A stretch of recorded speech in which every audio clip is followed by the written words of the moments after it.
This is Keys to the Shop, episode 446, the evolution of the barista-machine relationship with Ryan Willbur of Synesso. Well, hey everyone, and welcome to another episode of Keys to the Shop, where we give you insights, inspiration, and the tools you need to grow as a coffee service professional. My name is Chris DeFirio, and I'm your host for the show, and always thankful to have you along on the journey with me as we explore all of the different subjects and topics and stories that go into fueling successful coffee shops. So if you would subscribe to the show, that would mean a lot to me. It would help you to stay up to date with new episodes. And also share these episodes with a friend, share it on social media especially, just so everybody gets aware, that Keys to the Shop is a resource for the global coffee shop community. So thank you very much, everybody, for doing that. I also want to let you know that Keys to the Shop, beyond doing this podcast, also offers consulting and coaching for coffee shop owners who are wanting to take their operations, people, and quality to the next stage, to the next level. This is what I have been able to do with scores of coffee shops around the world since starting Keys to the Shop consulting, and the one-on-one coaching, this dynamic collaborative model that we have at Keys to the Shop consulting is truly transformational and gives you the tools, clarity, and solutions that you need to not only be profitable, but also to find joy in the process of operating a coffee shop. So if you are looking for a consultant or coach, someone to advise you along the path, then consider reaching out to Chris at keystotheshop.com. That's CHRIS at keystotheshop.com. We'll set up a free discovery call and chat and talk all about how Keys to the Shop consulting might be the right fit for you. And don't forget to register your interest by emailing me also with keyholder coaching groups coming up in March. We just started the first one. In fact, as I'm recording this, I think we are going to be on our 6th call in the first group. The inaugural group has been going so well. You'll probably hear some stories from that in the future, but the new groups are going to be launching in March. If you're interested in a peer-to-peer mentorship, collaborative, dynamic environment where coffee shop owners gather to help each other succeed, then keyholder coaching groups are for you. So email me, Chris at keystotheshop.com. Now, one of the best things that you can do in your coffee shop is serve great coffee. And the Ground Control Brewer brings next level extraction technology to your cafe, making the best batch brew coffee you've ever had, but also allowing users to make tea, batched iced lattes, batched cold brew. You can find more info at groundcontrol.coffee. The new brewer that they've just launched is 45% less than the original Cyclops brewer with early bird pricing. And it's much shorter also, so it'll fit in more places, right? So if 24 inches high, that size, though, doesn't mean it produces any less. In fact, it actually has a 30% increase in volume for batch espresso and cold brew concentrate. And it's cloud connected to a smart dispenser that tracks your brewing data. So concentrates for iced lattes, 8-minute cold brew, best batch brew coffee possible. That all makes this a real clear winner for your cafe. Visit them and find out more information at groundcontrol.coffee. Also, one of the things we take a lot of pride in is our ability to make drinks for customers that they love, no matter what they're choosing as ingredients that we offer. That includes plant-based beverages. And you want to serve your customers the best. And baristas around the world have consistently preferred Barista Series from Pacific. The Barista Series stands up to the heat from steaming. It creates great texture for latte art. It keeps the flavor balance focused on the coffee. It is a performance beverage, truly. And you should check them out at pacificfoodservice.com. They'll send you samples and you try it for yourself. I believe you and your customers and your baristas are going to really love their products. If you want to serve the best plant-based beverages out there and delight your customers, then definitely consider the Barista Series from Pacific. All right, everybody. Well, I'm excited today because we get to talk about something that is going to give you some really interesting perspective on the things that we take for granted in the coffee industry. And one of the things that we might just take for granted, it may be that we have this technology at our disposal, but maybe there's not as many of us that have a knowledge of where it used to be. Now, there might be a lot of you out there that actually do. In fact, in the last few years, there's been a lot of technological advancements in coffee. So you kind of get the direction we're going here. We're going all the way back. We're going back 15 and more years to kind of explore the evolution of the espresso machine and the large manufacturers of these machines' relationship to the barista community, to the end users, and how that has evolved and how the dialogue between the two has advanced, not just evolved, it's gotten better. And with it, espresso machines and grinders and everything else has gotten better because of this relationship. And today, joining me on the show is a longtime friend of mine, peer in the industry, someone whose career I've followed since over 15 years ago. He started in coffee. We are talking with Ryan Willbur. And as I mentioned, Ryan has been working in the specialty coffee industry for over 15 years. His career has taken him from barista to account management, marketing, sales, and leadership. And along the way, Ryan has been a competitive barista, a coffee roaster, has spent many hours learning and sharing about the technical workings of espresso and coffee equipment. Ryan is currently the Vice President of Sales and Marketing for Synesso espresso machines. In his role, he travels the world building relationships with customers and working to understand coffee culture in various markets. And now Ryan's perspective on things is that people are the core, the center of the coffee industry. And wholeheartedly, Ryan believes that it's all about building relationships as the best means to doing business. And that is something I've seen Ryan walk out in any of his many roles in the industry. And today we're going to be talking about his perspective as somebody who has been deep into the business of coffee and espresso and coffee equipment. And he has a unique perspective, I think, is going to help you not only have a sense of history that I think is fascinating, but also encourage us to continue this relationship that we now have with so many manufacturers of equipment as participants in a relationship that betters the whole community. Ryan is great, and I'm glad to have him on the show today. So here now is my conversation with the Vice President of Sales and Marketing at Synesso, Ryan Willbur. Ryan, welcome to Keys to the Shop. How's it going today? Man, it's great. How are you, Chris? Doing well. I always enjoy seeing you post on social media because I feel like it's going to be in a different country every time I see a post from Ryan Willbur. You've been pretty busy. It's been a year. In the last 12 months, I achieved my million miler status. Oh, wow. Yeah, and all that. It has been quite the year running around the world trying to share the good news that is Synesso espresso machines with cafe owners all around the globe. Okay, so this is getting close to your 20-year mark in specialty coffee. And you started, of course, as we all do, as a wide-eyed and pastry-fueled barista, right? Yep. And it was at Lava Java. So take us to that point in the industry, because this conversation is going to end up, I think, focused on this, baristas and technology. There's this thing, baristas love their tools, and we can't do what we do without them. Now, as a barista back then in 2004 or 5, give us your perception of what it was like to be a barista and get trained in the art of using these things to render coffee to customers. Man, it was a different era, to say the least. And honestly, my coming into this industry was already at a bit of an apex of coffee and technology. I entered the industry in like 2004, 2005 in what you could consider like not just the birth, but really the beginning of like the thriving of what we call third wave coffee. I've given lectures now around the world where I always define third wave coffee as being the radical pursuit of perfection. Oh, wow. And the way in which we were pursuing perfection back then was through temperature stability. Was like the first thing that I remember learning about. You used a saturated group head espresso machine because it provided greater temperature stability from machines that were running on heat exchange only. At that time, many folks were modifying espresso machines and installing PID controllers for the first time. And it was an era where you had to install them yourselves because no one was actually building them into the machines yet. Simultaneously to third wave coffee, when I came into this, and this is kind of how I entered, right, is I was drinking Starbucks coffee for a really long time.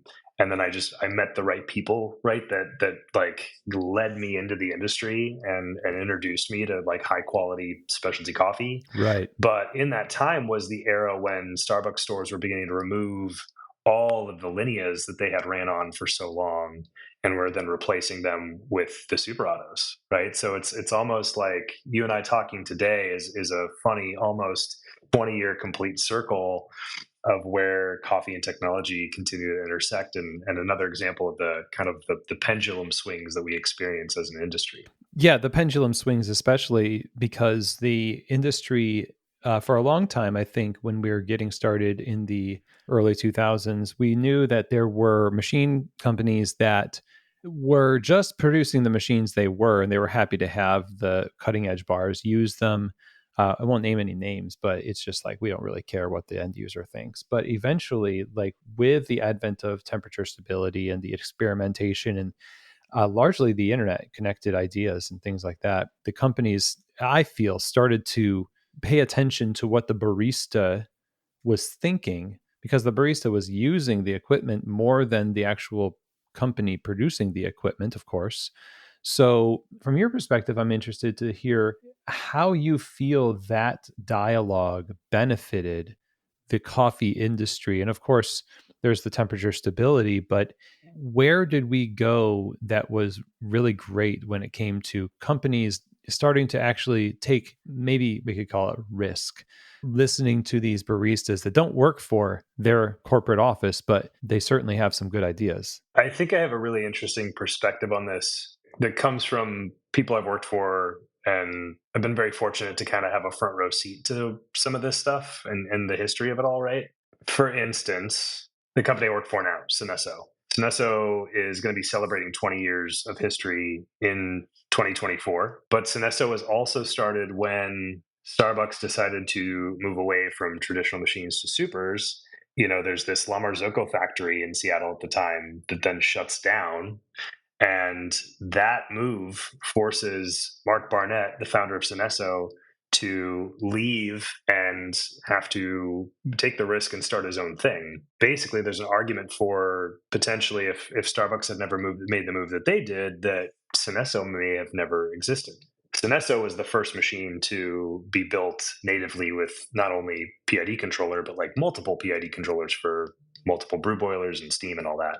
You fast forward down a few more years, and you get to this point where I've also in my history been involved, obviously, with La Marzocco as well. And the whole story of the Strata, which, is street in Italian, the whole thing that basically propelled La Marzocco into the company that they are today was the drive towards creating the street team and allowing baristas to weigh in on what it is that they actually wanted to see. But why did they even open up that conversation in the first place?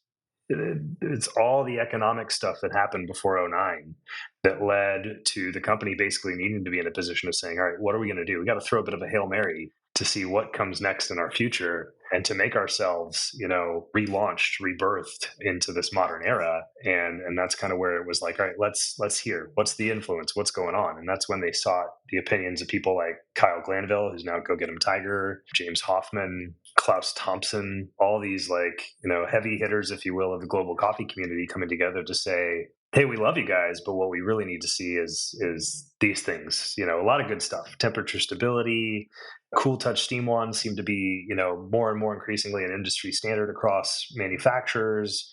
Really good stuff, including like you think about how espresso machines used to be built. A lot of them were these big ornamental, ginormous appliances sitting on the bar. And it's really those conversations and listening to the industry for feedback is what kind of drove to the lower profile design that you see all over the place now, opening up for better customer experience and better interactions over the bar. It takes almost like hardship sometimes to get people to say like, all right, well, this isn't working, so what do we need to do? Okay. Which isn't necessarily like, how you want to get there. And I think these companies have now evolved, but I think back then it was still like, especially coffee had to earn its seat at the table in a certain way. Like it had to prove that it wasn't just fringe, really excited coffee people, but it was a movement that was sustainable. And that's how we've gotten to where I think we are today, where that little club of third wave coffee roasters is now turned into like a global movement and is now so prevalent and predominant all over the world. Sure. Yeah. And the thing that's striking in your explanation here is that those people, as you mentioned, who are now part of places like Go Get 'em Tiger and the Coffee Collective, etc. Not only were they influential then, but they're owners, operators today, which, when you're talking about a long game for how value is created over time, if you're going to win over future owners of coffee shops, which baristas of a professional status, eventually will become an owner if they stick with it long enough, or they'll have some influence in a business to say, we want to purchase these machines, plural. We're just taking it. I worked on this La Marzocco. I worked on this Synesso, and I loved it. So when I open my own place, of course, I'm going to go with this one that I have a relationship with. And I wonder if that's an appropriate word to use to describe kind of the evolution from transactional to relationship. I think it's a really good way of putting it. So the parent company that I work for, the corporation that I work for, is a company called Middleby, and then it's a name that's probably pretty unfamiliar to a lot of your listeners.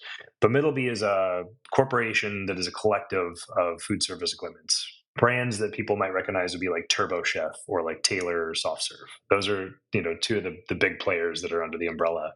As I've worked with folks in the corporation, one of the things I'm always trying to explain is just how special espresso machines are. You compare it to an oven, refrigeration, tap systems, all that stuff. Nobody wears a Turbo Chef t-shirt when they show up to a baking convention. Nobody is running around with their Taylor swag. It's like the way the culture that exists within espresso equipment is really, really special, and the relationships that people form. You think about it, it's like when you're a barista in a busy coffee bar or coffee space, you rely on this appliance. At the end of the day, it's an appliance. I don't like using it that word because it feels like it dumbs it down too much. It's the vehicle in which you are driving those rushes, that you're driving those lines, you're crushing, making drinks for folks, and you're doing it oftentimes with some of your, when you're younger, you generally make some really good, strong friendships, hopefully, in the coffee businesses that you're a part of, right? And so, to this day, some of my best friends, some of my closest relationships are still the people that I worked with 15 years ago in really busy coffee spaces.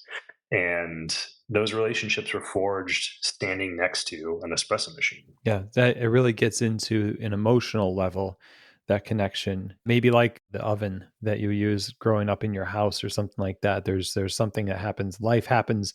Yeah, there's the tagline for you. Life happens over an espresso machine. But it's terrible. Your history in the industry as a barista, as we could say one of the founding members of the third wave and a participant in that movement, is partly in competition too. You've taken part in many competitions yourself as a competitor and done well. And I think that venue seems like one of, not just in the cafes, but the competitions are a breeding ground for innovation and high standards. So talk a little bit about how you saw companies sort of evolving to cater their equipment to these competitions, in essence, to the baristas and the standards that were set up as this is the height of barista craft and espresso quality. What's your take on that? I mean, I think the barista competitions can be credited for, a lot of innovation and a lot of forward thinking in this industry. Back then and to today. Back then, I think that the definition of a barista and the way that the competitions existed was much more focused on the barista and the like, almost like the evolution of competition over the last 20 years, especially in particular the barista championships, the world barista championships, and all the national competitions that support it, have almost gone from focusing solely on the individual standing behind a machine to almost an era that was all about the technology and manipulation of equipment or new methods or things like that, preparation with the equipment. And now for like the last 4 or 5 years, I feel like we've moved into an era where like the competition is no longer necessarily about the equipment as much, the barista as much in many ways. And it's almost more on like the farm level processing, coffee side of things. So it's kind of like if you were to divide it into like three different sort of eras of evolution, that's how I would kind of define it. When I was in it, To this day, I'll never forget that my first United States Barista Championship that I competed in was 2006 in Charlotte. The rules were so different from what they are today. The emphasis on what you were after was far less transparent. The standards of what were being looked after were almost like a very closely guarded secret.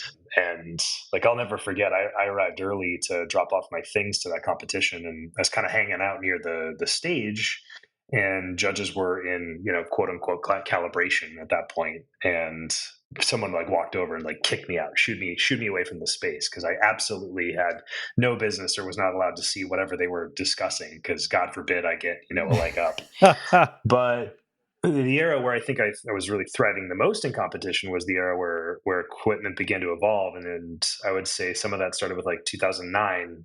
I was really fortunate to be at Intelligentsia at the time, and just through whatever relationships we had, we were able to get one of the first Mazer on-demand grinders. And I'll never forget how absolute baller we looked Yeah. in our heads. I think to a lot of people, we just looked straight up privileged, which we were. Like, I'll own that. But we walked into our regional competition with this grinder that didn't have a doser on the front of it. It just had this big funnel, and so we were able to just time-based dump coffee right into the portafilter. And I think that year in the USBC finals, I had like out of a 72 possible tech score, I had a 71 and a half. Man. Yeah, one of the tech judges' explanation for my half point was like, I couldn't have a perfect score, so they found, a water ring on a table, and they just felt that they had to take off a half point for that, which is just funny in hindsight. It's ridiculous. Yeah, that's crazy. What I think has changed about the competitions, that for me as an equipment guy is actually like a little bittersweet these days, is that now it's become such a much bigger event. Like, there's a lot more sponsorship money, there's a lot more, not press per se, but there's just it's the organization of those competitions has evolved on an international level so far that now things are taken far more seriously in a lot of ways. And so now it's the machines are fixed, the grinders are fixed, and it almost means that like competitors aren't able to bring in. And there's really tight rules, especially around the grinders now. So competitors aren't able to come in and bring their own, innovative tools. We see a lot of puck prep tools that have been introduced to the industry through competition, but we're not seeing the same level of modifying things to hot rod them. Like, that's what used to happen. It used to be you'd hot rod things, you'd find ways to take something and then make it do exactly what you wanted it to do. Now it's like, that's the hot rodding still happens, but it's a barista buys a plane ticket to Colombia and they're telling some farmer how to anaerobically process coffee, and they're hot rodding there instead. Yeah, we can move from hot rodding grinders to people. Is that what we're doing? No, not people, just coffee. Just coffee. Okay. Yeah. It feels a little manipulative sometimes, It's like, yeah, I feel like you are kind of talking in this way where machine companies did such a good job to innovate a stable, reliable grinder and espresso machine that now is innovation. I don't want to say a dead art, but how much more innovation can you do without it sort of layering upon the same ground over and over again? Because the strides that were made, as you just were talking about, were so great that it feels like increase now is incremental, at least on a global scale. So where does innovation get focused now that it's not like we're going to revolutionize the espresso machine? Like, there's maybe some things that you can do, boilerless espresso machines out there and things like that, but they're incrementally improving on things that have already been done, but not exactly reinventing the category as some things had been done before. So from your perspective now, having, worked at a couple of different espresso machine companies now, in what does that innovation conversation look like in a market where quality is such well, at least in my perspective, it's way more saturated than it usually has been? It's a great observation. I think this brings us to the modern era. As mentioned, I've been traveling a lot this year, and I was at the host show in Milan a little more than a month ago now. And at Host, it was really interesting to see exactly that. Like, we're seeing an emphasis be placed on energy conservation. That's obviously a really big hot topic these days, and I think it's a really important place for us to go. I think beyond that, we haven't seen as much true reinventing of the wheel, if you will. It's like we are reinventing the wheel. We're introducing new models. We're refining technologies. We're increasing maybe the accuracy or repeatability of certain things. I think something that's really interesting of note is how, when I started in this industry, if you wanted to do, call it catering or portable coffee, or you wanted to go somewhere and make a nice espresso for your friends, your options for portable espresso within the US were pretty limited, both in just the options themselves and when you had the options, the capabilities. And now we're in an era where, like, the amount of what we can do on a 110, 120-volt single group espresso machine is really incredibly powerful, with quick heat up times and those sort of things. In fact, I always say, like, there's really no excuse for a coffee shop to ever be down anymore. Yeah. Like, every technician at this point should have something in their van that when they roll up to the cafe, they can just plug in, and 15 minutes later at least be able to make some drinks for customers while work is being done on a machine, because those options are there. Over the last few years, obviously, there's been a huge conversation around super automatic technology. And there's a whole lot of draw towards products like Eversys, or, Franke just released their new machine that's supposed to kind of compete in the super traditional space. The way that I would define it is, we're kind of in the era of creating greater access to better quality coffee.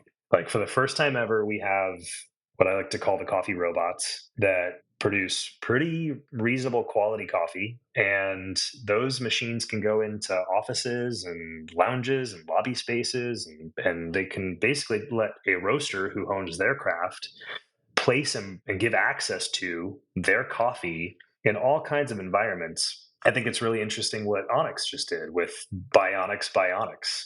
The spelling of that's important. But, they just put one of these kind of coffee robot machines out in front of their roastery, but also at the airport in Bentonville. So if Oh, that's right. Yeah. if you're on your way to go catch a flight, like, don't worry about it. There's a robot there that you can tap your card or whatever and get a nice latte out of it, and have access to good Onyx coffee, probably at hours that no barista really wants to be up and having to work. Right. The flip side of that, and what we saw at Host, bringing it back to that, is you could see the rebellion coming from all the companies that make the traditional espresso machine technology, right? We've seen things like, obviously, Latte Art Factory is so popular right now, and as I've been traveling the world, and also, like, almost following the Latte Art Factory guys as they've gone from show to show, and they're investing heavily in projecting their messages and what their technology can do. We see grind by weight grinders are now, coming from multiple brands and becoming more prevalent. The big news that caught me off guard was having my company, Synesso's, name invoked in a press release that came from La Marzocco, where they've now, for the betterment of the industry, along with Middleby, my parent company, collectively decided to release the patent on scales and espresso machines. Wow. So it's now opening up the market for everybody to chase this technology, to allow folks to make, coffee using gravimetric technology, as opposed to having to rely only on autovolumetric. So all of these things are essentially there to empower and help baristas to continue to do their job well, continue to deliver high quality coffee. And that's why I say it's all about the access era, because it's not just about saying that, like, we're going to place super autos in all these environments and create access to coffee through that. It's also saying that if you want to be a part-time barista, and, versus when I was coming up, we at Intelligentsia, when I was there, we would start somebody out as a bar back or working in the retail environment, but it could be 6 months before they would completed all their training modules to be called a quote unquote barista, and be on bar steaming milk and pouring drinks for customers. Nowadays, we have all this technology, both on the traditional side and on the super auto side, where we can take somebody and we can say, here's everything you need to make great quality coffee and deliver these drinks. And it's a lot lighter lift to take them from complete newbie to someone who can actually pour a nice rosetta and hand a nice latte across the counter to the customer. Now, there's a whole swath of other things that become so much more important in both those scenarios, right? Like, I feel like in this era, there's maybe not enough emphasis placed on palate training. It's one thing to be able to make coffee for folks, but all the tools, all the technology needs somebody driving it that's saying, all right, well, this extraction isn't good enough. This is over extracted. This is under extracted. All right, here's the sweet spot. That's the era I think that we need to move into, is one of making sure that tasting and palate calibration and that sort of thing within coffee organizations is heavily emphasized and heavily trained. How do you talk to owners whose perspective can sometimes be that the super automation of espresso machines is a means through which they can reduce training? And you alluded to it a little bit without the intention, I'm sure, of reduction of training in a negative sense. But, equipping you to be a professional and increase your palate training in an environment where the sale point, the bullet point might be onboard people quicker, invest less money in labor, but at the same time, we're saying reinvest the time and money into labor in other areas while saving on labor in other areas. So it kind of like breaks even a little bit.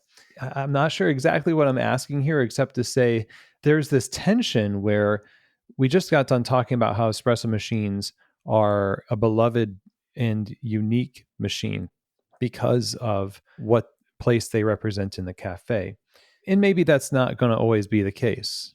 Maybe a super auto will become the new Taylor soft serve of the coffee industry, and we'll just be really good at making, chocolate vanilla swirl, and we'll become ice cream tasters. you know, I don't know. But how do we navigate this so that artistry and the fussiness that our third wave movement was kind of known for is not downgraded to it's kind of good enough? One of the things that I've been observing over the last year for sure is definitely like a bifurcation of the coffee market. I think one debate that is often held is, how do you define specialty coffee? And I think I work with people that would define it as fancy coffee drinks versus a quality of green coffee, where I know a lot of people, and myself included, believe, specialty coffee is almost defined by something that is like untouched by the baristas, right? It's more of a green coffee grading sort of thing. But I say that to say that only recently, or in some of my more recent travels, I've been learning about some cafes that I think are super inspiring. One of the first ones that like blew my mind to learn about, and this is like on my bucket list of places I want to go now, is Substance in Paris. Substance is a husband wife duo. They roast the coffee themselves. To go to Substance Cafe and have coffee, you have to make your reservation, and your reservation secures your seat at the bar, where you are able to sit and order coffees and enjoy your coffee drinks for however long you like. And if you want to buy a bag of coffee and take it away, you can do so, but you can't go to Substance and order a coffee in a paper cup. The only way that you can have them make you coffee is to have a reservation, sit at the bar, and enjoy it there. The menu is a like who's who of notable coffee producers, all roasted, held in a freezer and backpack and that sort of thing. So, you're talking about coffees that are, selling for 12 to 25 euro a cup. They'll pick a coffee each day that they'll have in the hopper, and you can order espresso drinks as well. But it's a much more elevated kind of a coffee experience. I also met a barista in London over the summer that is looking to try to kind of not borrow from that, but take inspiration from it to open a similar sort of style and service model. We've got Blue Bottle Studio, happening in Los Angeles, where James Freeman and other members of key Blue Bottle staff are operating a full omakase menu of coffee drinks. And you have a similar experience happening in Japan with Hidenori, former WBC and several other notable barista champions involved in an omakase coffee service, happening over there as well. So all that to say, I like fine dining. I like food. I'm the kind of person that I'm like subscribed and always following like the world's 50 best lists for restaurants and bars. Yeah. And I feel like we're getting to the point where there's going to be justification in the near future for world's 50 best to consider covering coffee bars, which is cool, right? Like, Yeah. unique situations. These aren't cafes as we know them now, where they're the everyday experience and you're just going to become a regular. You're not going to go subscribe to a $50 omakase service, every single day of your life. No one has time for that. But I think that there is a part of the industry that is elevating itself where the craft is going to continue to live on and be honored. All of the last 25 years of growing this third wave specialty coffee, whatever we're going to call it now, movement is going to continue to live and elevate itself. Simultaneously, back to that point of access, I think we're seeing that other brands are expanding and increasing footprint more heavily.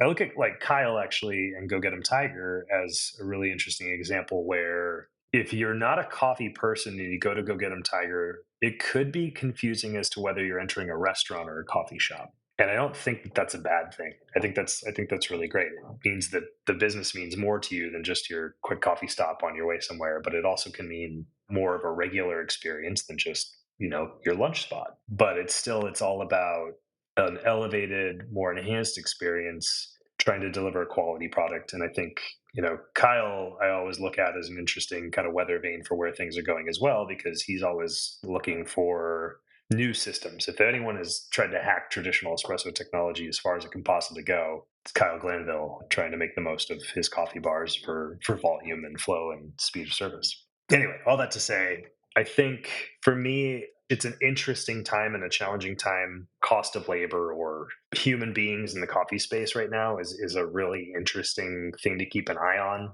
There's a part of me that feels like the wave has sort of crested on the rise of the barista role in a weird way. I hate admitting this, but when I was coming up, there was this dream. I can't even say that I always fully subscribed to this necessarily, but there was this dream of the career barista. I remember hearing a lot of people, right, fighting for that. It was like, when you love making coffee, when you love serving people in a cafe environment, what is it? Why can't it exist that someone could do this for their life and make enough money to have a family or buy a home? Interestingly enough, I was just talking to somebody about this, and they were telling me that this does still exist in places like Australia. And Australia is a place where, like, super auto technology has got a lot harder of a fight to kind of infiltrate the culture, Mm. right? It's almost like humans are expected to be a part of your coffee service. Like barista as a craft is got a lot of clout. Where in the US, I get worried that there's a lot of bigger brands as they expand that are enamored by technology. Obviously, as a culture, we are. We every single day, all I hear is news about artificial intelligence and the way that robots are coming.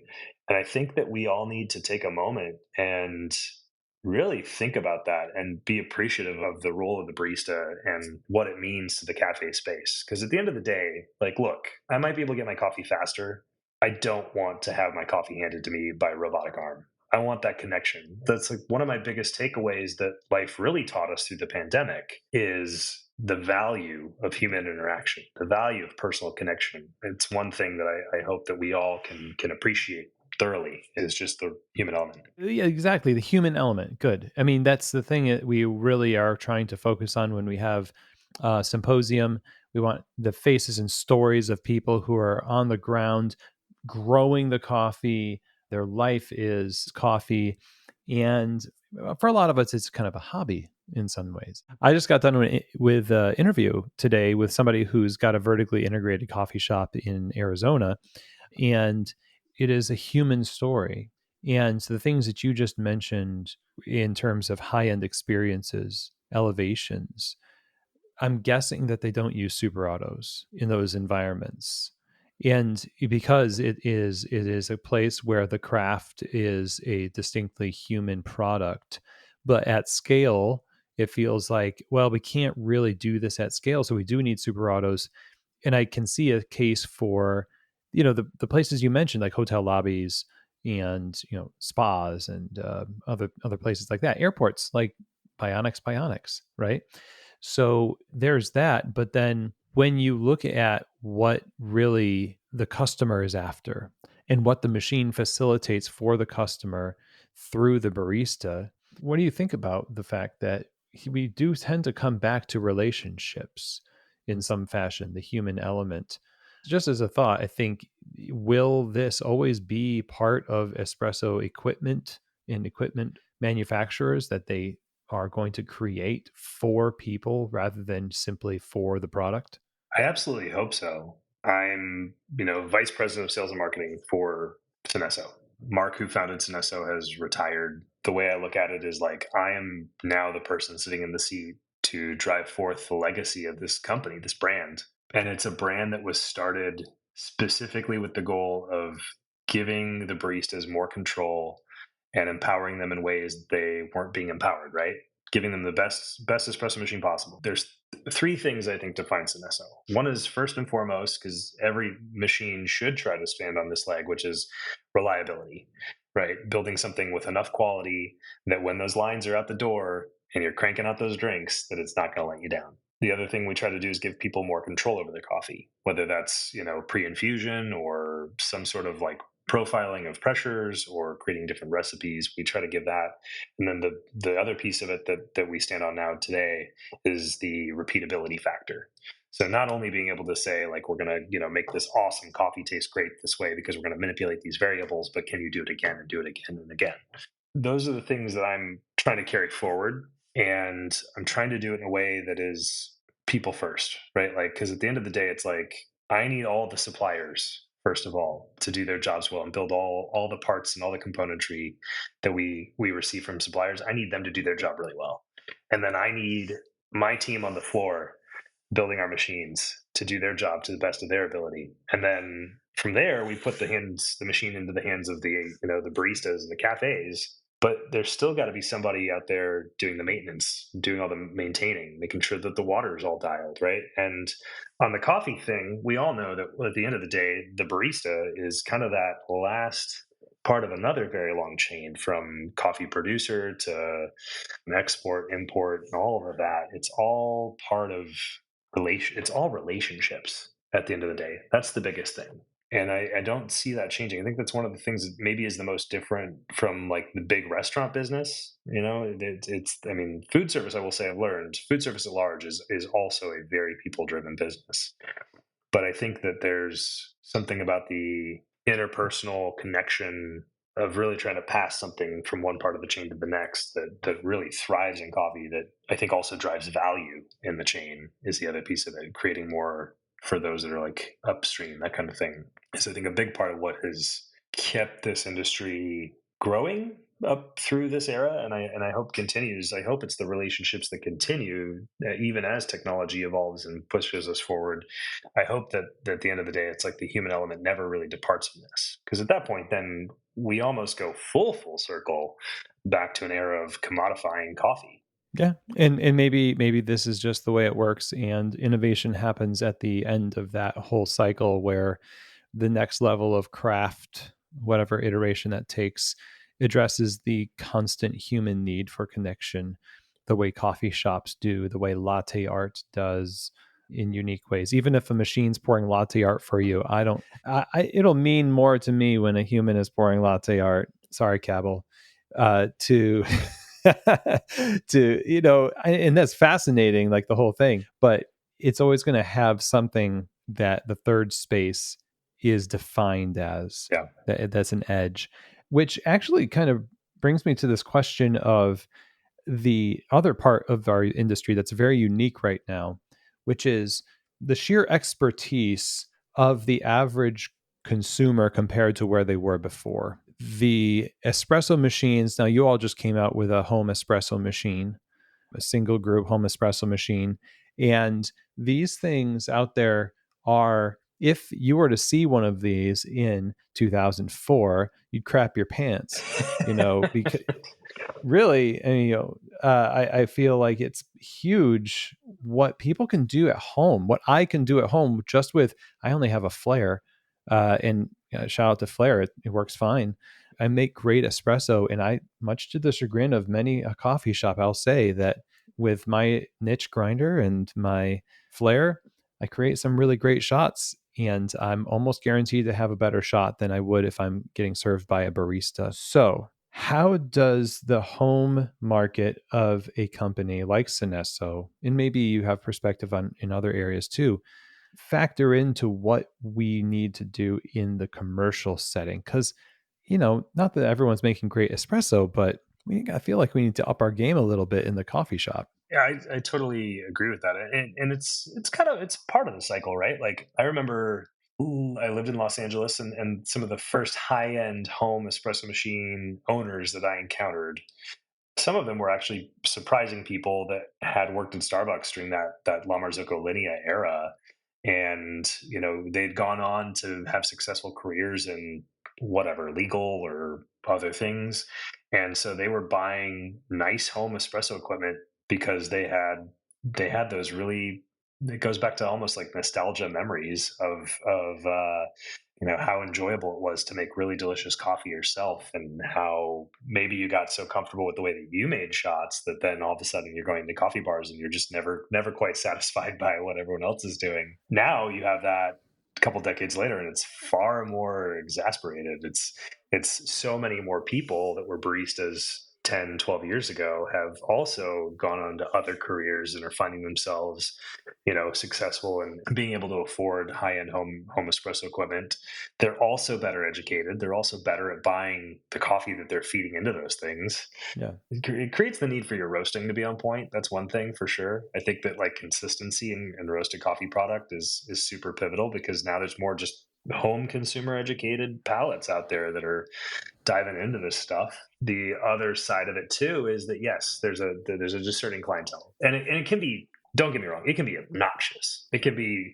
We all know what it's like when you meet that kind of overzealous home enthusiast, home barista that maybe doesn't quite understand the weight of what they're asking or what they're trying to say, or maybe that like the barista behind the bar is actually just trying to pay their way through college and they're not doing the analysis that the home barista is doing every day on their own espresso. Yeah. But I'll say that like I have one of our machines in my home.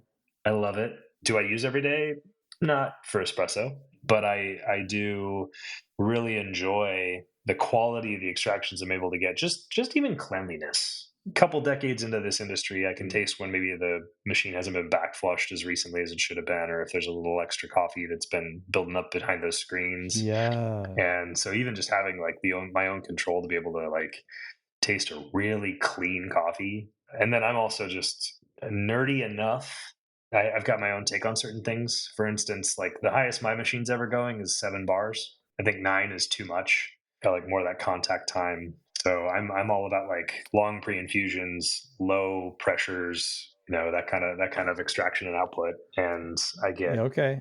really like, for me, that's how I achieve high levels of sweetness and really good sense of cohesion and balance in the extractions I'm after. Nice. Hot tip. Nice. Love it. Yeah. Well, yeah. Okay. So you've got this ubiquity of quality machinery and coffee. And so the differentiator for people becomes the experience, it seems, that they provide the customer. We talk about palate training and probably also hospitality along with that, and how we're treating the guests to the experience of coffee, and our knowledge of coffee would probably be a part of that as well. It's like how to guide them into the right coffee for them. Wrapping here, I think as we're kind of exploring this topic of machines and where they're going and how they've been innovated by this dialogue between the users and the manufacturers, talk to the owners and operators out there who they're looking at the next phase of their business growth, and they're wanting to adopt some of this automation or some of the technology to better their bars. I don't think many people are in this position of saying, I'm just going to throw out all my old equipment and get super autos. But if I was to take the next step in adoption of technology to better my traditional coffee bar, let's say, just a baby step, what are some of the top, or maybe the top 2 things that you think yield the best results for operators? So my advice to owner operators today would be that, first of all, have goals within your business. What do you want to be? Who do you want to appeal to? Like, what's your target audience? Like, what are you actually after? Because if your goal is to simply make money, or if your goal is to just create a certain type of experience, you might find that there's other ways beyond just focusing on traditional espresso tech or whatever it might be that might help you to achieve your goals. So focus on what your goals are.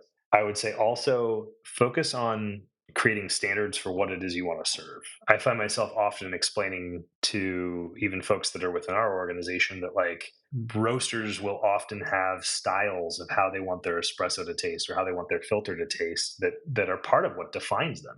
I know that menus are going to change for coffee seasonally, but there's roasters that I tend to subscribe to more than others just because I like the style of extraction on their espresso, or I like the style of how they do their filter or their roasting and that sort of thing. So having consistency in what those standards are like helps you to then apply the technology to meet your goals, right? And then I think a rule of thumb or a rule just in general nowadays to adhere to for traditional espresso technology on your bar is either between espresso machines, or in my case, my preference would be for your grinder to have a scale built in. That gravimetric technology or using scales is a really key thing for consistency.